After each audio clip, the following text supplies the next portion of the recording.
સાંભળો ધ્યાનથી. હું જે સમગ્રનો જવાબ આપો આપણે ભેગા કેટલા કલાક સુધી રહી શકીએ? અહીંયા બેસી રહી શકશું? તો આપો નવું ટ્વિસ્ટ.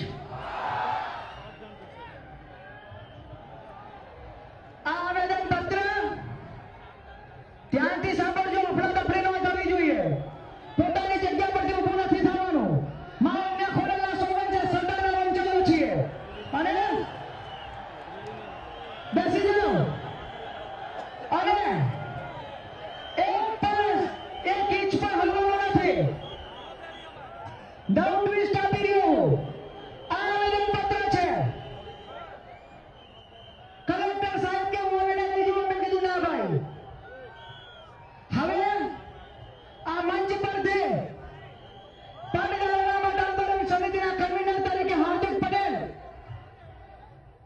જ્યાં સુધી ગુજરાતના મુખ્યમંત્રી શ્રી આનંદીબેન પટેલ આ મંચ પર આવીને આવેદન પત્ર લઈ શકાય ત્યાં સુધી હું ઉપવાસ પર અહીંયા બેસું છું.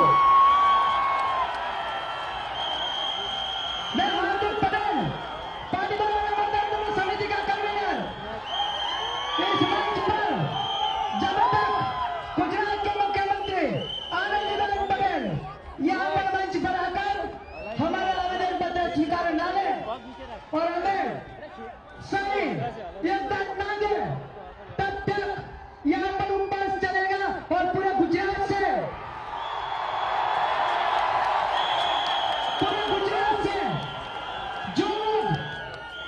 जो लोग यहाँ पर बैठकर इस आंदोलन को सफलता के मार्ग पर ले जाना चाहता है वो पैठ सकता